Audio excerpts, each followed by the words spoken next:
नमस्कार, बहुत स्वागत है आप सभी का। आप देख रहे हैं भारत 24 और आपके साथ हमारी खास पेशकश राष्ट्रहित लेकर हाजिर हूं मैं अमृता गर्ग।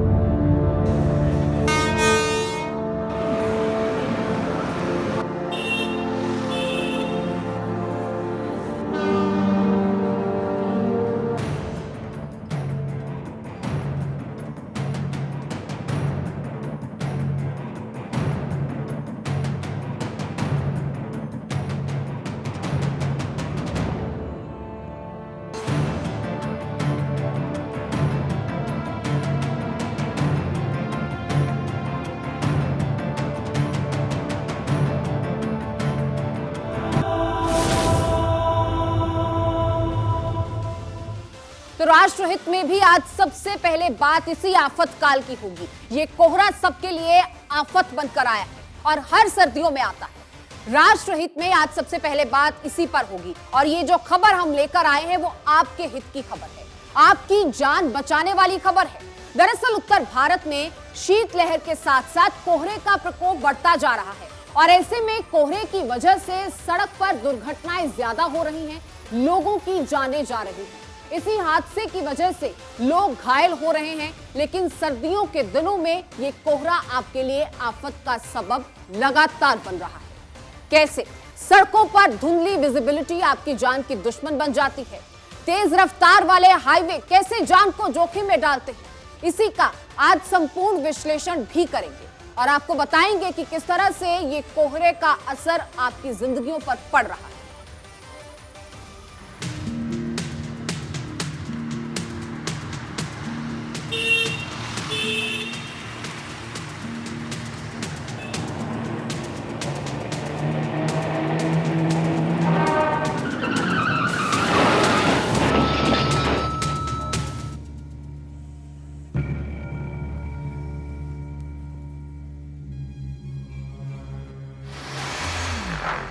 कोहरे की धुंधली चादर में लिपटी है मौत।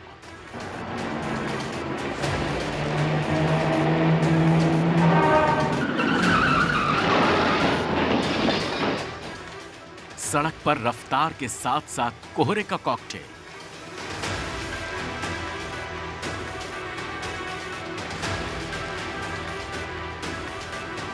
गाड़ी के कांटे पर रखे नजर।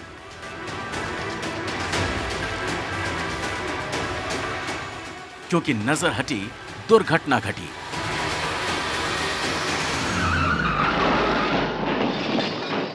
और यह दुर्घटना कितनी भयावह हो सकती है, इसका अंदाजा केवल आप इन तस्वीरों से लगा सकते हैं।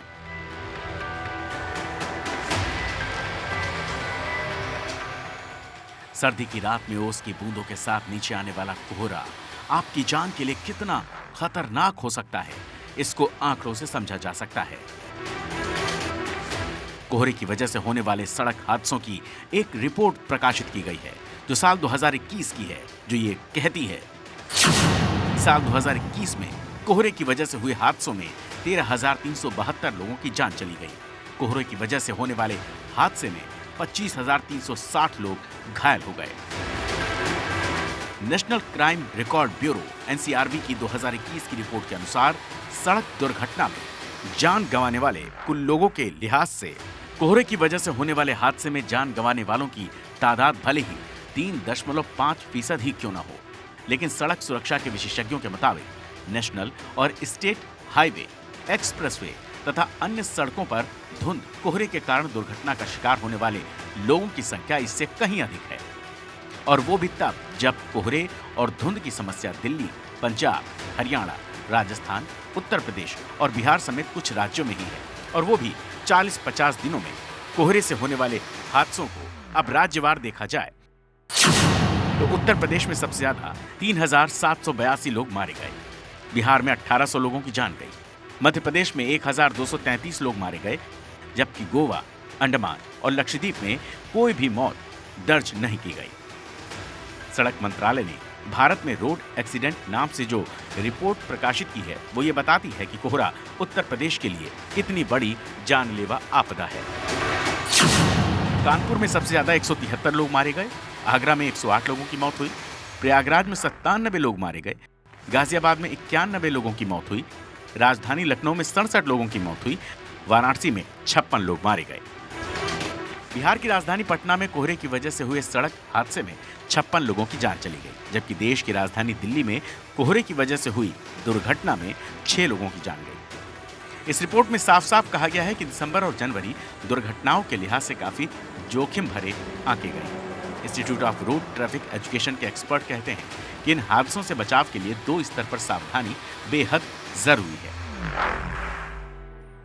पहली तो ये कि सड़क पर रिफ्लेक्टर मार्किंग एकदम दुरुस्त होनी चाहिए, और दूसरी ये कि कोहरे के दौरान स्पीड निर्धारित गति सीमा से कम होनी चाहिए। कोहरे का ये कहर केवल आपकी जिंदगी पर काल नहीं बनता, बल्कि आपके परिवार को भी आहत करता है। इसीलिए कोहरे के इस काल में बाहर निकले तो थोड़ा संभल कर। Bureau report, Bharat 24।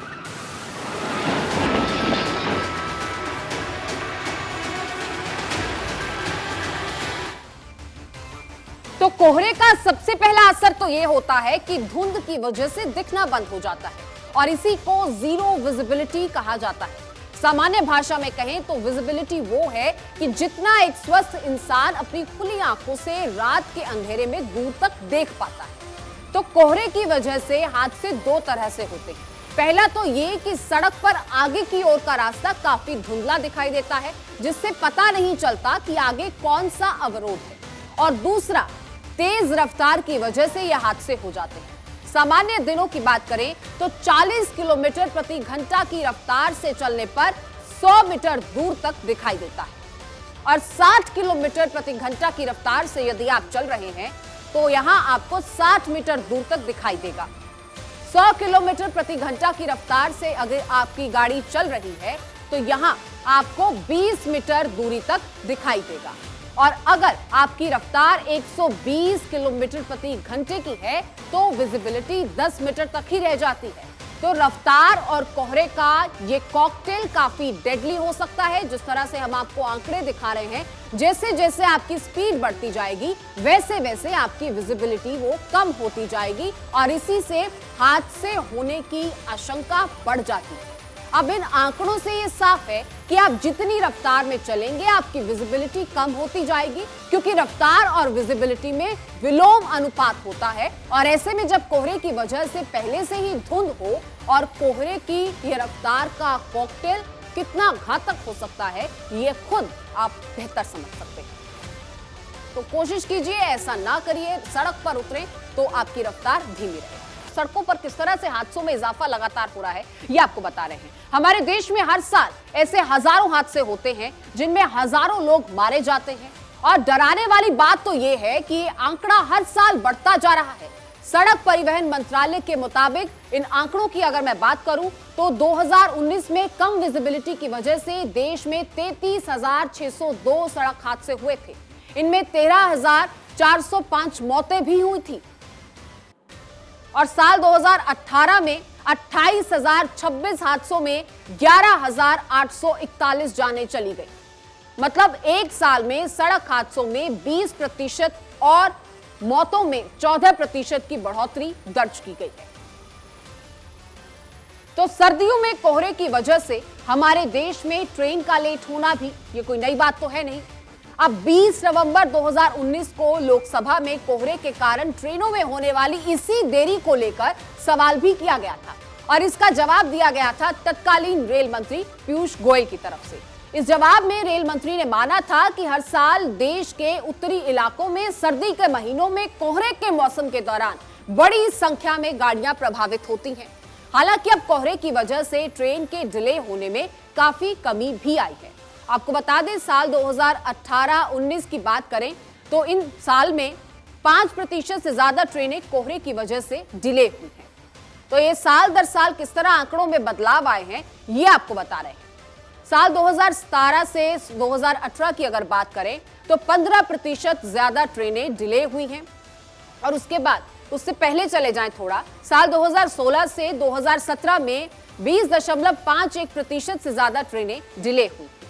तो ये आंकड़े आपको बता रहे हैं कि किस तरह से ट्रेन डिले होती रही है। और अगर 2018 से 19 की बात करें तो कोहरे की वजह से ट्रेनों के लेट होने में कमी आई, और वो इसीलिए आई क्योंकि ट्रेन्स में कोहरे को काटकर तेजी से आगे बढ़ने के लिए डिवाइस लगा दिए गए हैं, इसीलिए अब इन मामलों में कमी देखी जा रही है। और आगे बढ़ेंगे ट्रेन्स के बाद, अब बात करेंगे हवाई मार्ग की। आपको बता दें, खराब मौसम, स्मॉग और कोहरे की वजह से 2017 में डीजीसीए ने जो रिपोर्ट साझा की, उसमें यह साफ साफ कहा गया कि दिसंबर 2017 में भारत में 1 करोड़ 12 लाख यात्रियों ने घरेलू विमान सेवा का उपयोग करने के लिए टिकट बुक किया और इनमें करीब 2 लाख पैसेंजर्स को विमान के लेट होने से परेशानी भी हुई थी, जबकि 18,366 पैसेंजर्स ने अपना टिकट कैंसिल किया और इसकी एवज में 63,43,000 का कॉम्पनसेशन उन्हें देना पड़ा था। साल दर साल की बात कर लेते हैं। साल 2017 में 66.8% फ्लाइट्स खराब मौसम की वजह से लेट हुई और 2.6% फ्लाइट्स ऑपरेशन की जो गलतियां थी, यानी ऑपरेशनल मिस्टेक्स थी, उनकी वजह से लेट हुई। उसके बाद 15.7 फ्लाइट्स ऐसी थी जो तकनीकी खराबी की वजह से लेट हुई और 14.9% फ्लाइट्स अनजान खराबी की वजह से लेट हुई। तो कोहरा भी इन फ्लाइट्स के लिए किस तरह से खतरा बनता आया है और कितने प्रतिशत फ्लाइट्स कब कब किस वजह से खराब हुई हैं, ये भी इन आंकड़ों के जरिए आपको बता रहे हैं। तो तस्वीरें भी आप देख रहे हैं और किस तरह से कोहरे की मार लगातार झेल रहा है पूरा देश और पूरा विश्व, वो भी आपके सामने है। 2020 में केंद्र सरकार ने लोकसभा में जवाब देते हुए कहा था कि खराब मौसम की वजह से 5,808 फ्लाइट्स या तो लेट हुई हैं या फिर उन्हें कैंसिल कर दिया गया। 1,434 फ्लाइट्स तो कैंसिल करनी पड़ी और जो डिले हुई है उन फ्लाइट्स की गिनती 4,374 बताई जाती है। साल 2020 में नवंबर दिसंबर के दरमियान कोहरे की वजह से 35,000 से ज्यादा यात्रियों को परेशानी का सामना करना पड़ा था और ये आंकड़े हर साल बढ़ते भी हैं, कभी कमी देखी जाती है तो कभी बहुत ज्यादा इजाफा इन आंकड़ों में देखा जाता है, लेकिन ये परेशानी जरूर बरकरार है। और चलिए अब आगे बढ़ते हैं और बात करते हैं विधानसभा चुनावों की। इसी साल दरअसल 9 राज्यों में विधानसभा चुनाव होना तय है और इसके अलावा एक और विधानसभा चुनाव हैं जिन पर पूरे देश के साथ साथ अंतर्राष्ट्रीय मीडिया की भी निगाहें टिकी हुई हैं। सुरक्षा हालात अगर ठीक रहे तो इस साल गर्मियों में केंद्र शासित प्रदेश जम्मू और कश्मीर में विधानसभा चुनाव हो सकते हैं। अब जम्मू कश्मीर में परिसीमन का काम भी पूरा हो चुका है। उसके बाद चुनाव आयोग ने मतदाता सूची में संशोधन का काम भी पूरा कर लिया है और अब अगर केंद्र सरकार सुरक्षा हालात को लेकर संतुष्ट दिखेगी तो जल्द ही जम्मू कश्मीर में विधानसभा चुनाव हो सकते हैं और इसके लिए हर पार्टी ने रणनीति भी बनानी शुरू कर दी है और भारतीय जनता पार्टी ने जम्मू कश्मीर से इन संभावित चुनावों के लिए अभी तक की तैयारियां लगातार तेज की हुई हैं।